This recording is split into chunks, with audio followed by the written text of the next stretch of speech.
Once Khrushchev took over, the tone of the Cold War shifted in the USSR. Stalin had been for expanding his brand of communism at all costs, and no one was allowed to take a neutral stance. While still hyper-corrupt, things got much better for the Soviet people. Doublethink still existed, but nowhere nearly as bad as it had been.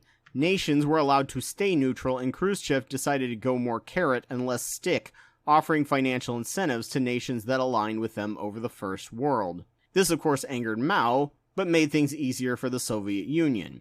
In fact, it got so good that old people in Russia today view the late Khrushchev and early Brezhnev period with fondness. They didn't have to worry about finding a job or trying to hustle to make money to survive. They weren't rich, but they had some luxuries the West had. Everyone had free access to an education. Under Khrushchev, Sputnik launched, which scared the US into the space race, as until the US started making gains in space, people around the world saw capitalism as a way to make and get stuff, but communism as a way to get things done, as it had taken a backwater no place in 30 years into a place that sent people into space. Just imagine what it could have done without Stalin. In 1962, the US began installing nuclear missiles in Turkey. As a counter show of force, Khrushchev began putting missiles in Cuba. This led to a standoff that could have ended in nuclear war. JFK was really inexperienced being newly elected and nearly bungled the whole thing. We now have declassified documents from both sides, and while JFK had his writers hype him up as it was his wisdom that stopped the Cuban Missile Crisis,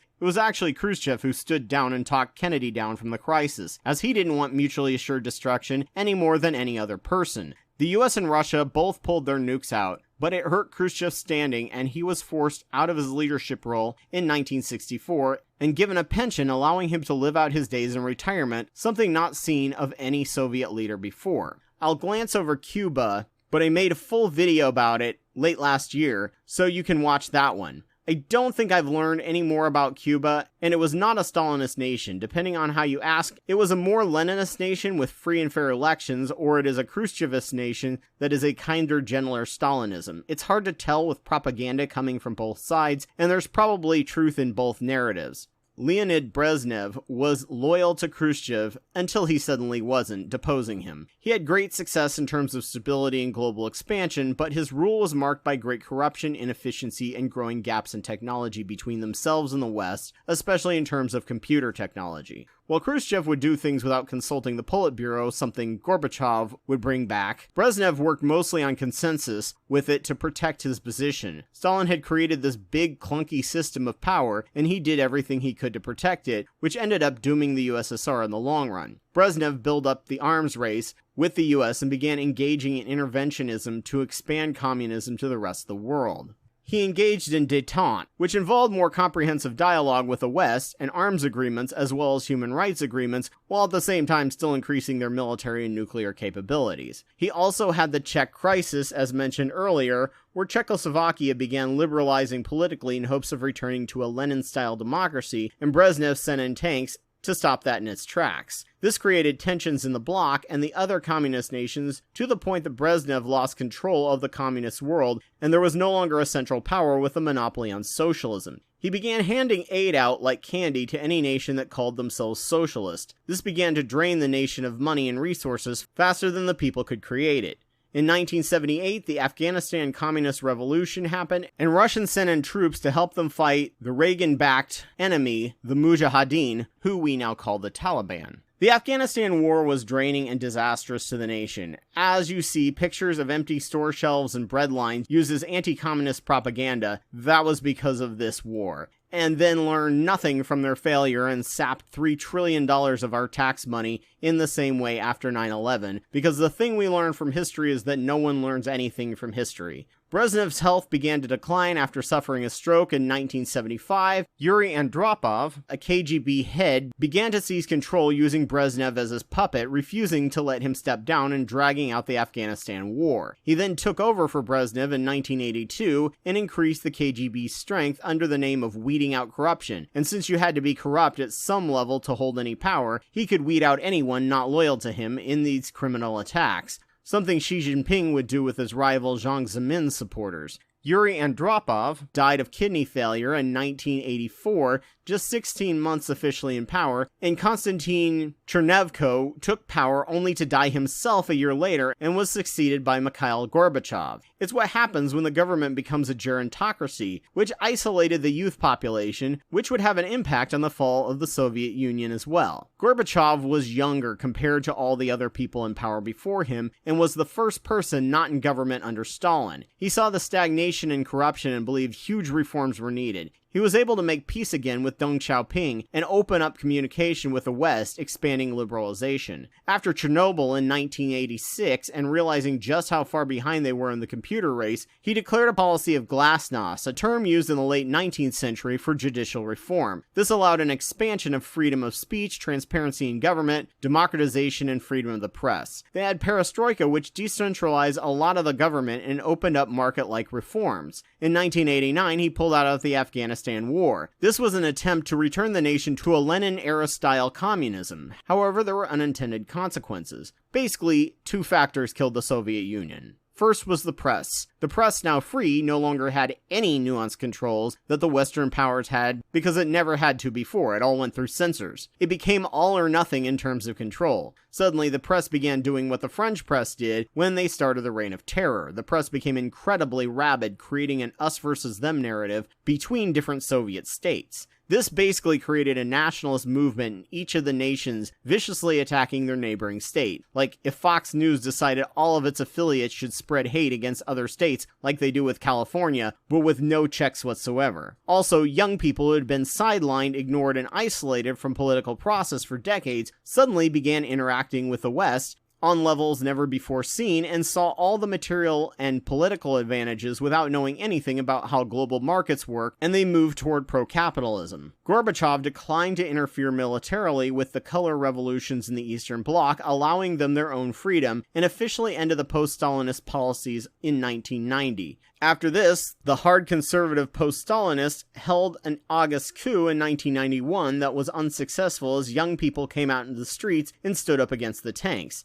The nationalism got so bad that states began breaking off and declaring their independence, something Gorbachev never wanted or anticipated. Now that the Soviet Union was no longer a thing, Gorbachev no longer had a job, and Boris Yeltsin ran for the now Russian presidency and radically turned Russia from a Soviet state to a market-driven economy. Privatization was through the roof, and people were given shares now as individuals of companies they used to collectively own as citizens, but thanks to jumping headfirst into a global economy as an immature industrial nation with no market controls, the economy tanked. Jobs are no longer guaranteed, and people now had to compete for jobs, and worker exploitation was rampant. Yeltsin had people he picked to go around and buy up these shares for essentially beer money that was essentially worthless to the average citizen. This created the oligarchy of Russia that led to the rise of Putin being one of the most powerful mobsters in the world. I discussed this in my video on decollectivization a bit more, and my video comparing Mitch McConnell to Putin. Putin, of course, saw what the unchecked freedom of the press could do to tear apart a nation and use unregulated social media to do the same to his enemies. That caused us Brexit and Trump and allowed fascists to get elected in much of the world. Lenin took too much power in a crisis. Gorbachev blindly opened up freedoms with no checks or institutions to prevent hate or instability from spreading. In both cases, a dictator grabbed the reins of power, one pretending to be Marxist-Leninist or pretending to be pro-democracy, but secretly hating it. It's because of this history that people say that communism never works. Not because communism itself is inherently evil, but because political and global forces have always caused it to collapse into Putinism or get Stalinism, except in a few cases. On that rare occasion, you get lucky, like with the Baltics or the Western Bloc nations. But so far, just like with France in the mid-1900s, we have still not had a successful version of true socialism. Or have we? In the next video, we'll discuss a few states that got lucky enough to be socialist without falling to the sway of Stalinism or Maoism. Sadly, several of them end in tragedy, and all have lots of tragedy thanks to foreign interference, the worst two being Vietnam and Chile.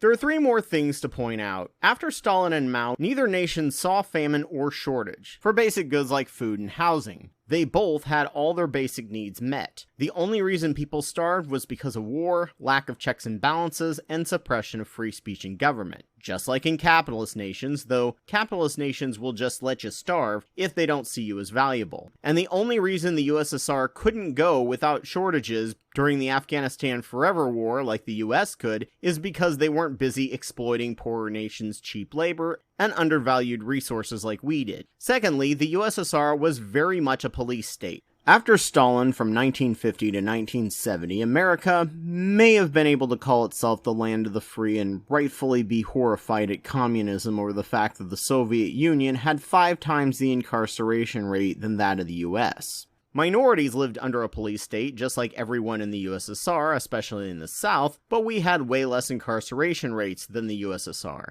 We could hold ourselves up as a moral beacon, at least in incarceration rates, though I can't find a prison population in the Soviet Union at the time. Then Nixon declared the war on drugs, and from 1970 to 1990 the number jumped threefold, and from 1990 to 2000 it doubled, making the incarceration rate on par with the USSR, under the height of Andropov's time in power, which was the worst since Stalin. I can't find exact prison numbers, but in 1991 we had the highest prison population in the world at 426 prisoners for every 100,000. Apartheid South Africa, with 333 per every 100,000, took the number 2 spot, and the Soviet Union took 3 with 268 prisoners per person. And at that time, the Soviet Union had an incarceration rate of around 400 persons incarcerated for every 100,000, while we only had 300 persons for every 100,000, meaning our prison sentences were much longer, perhaps up to twice as long as theirs, and we didn't even have the crime bill yet or the 3 strikes rule, meaning that under the W. Bush administration we had a ridiculously larger amount of prisoners compared to any time in the post-Stalin USSR. Also in the USSR, once you got out of prison, you had a vocation and a job waiting for you,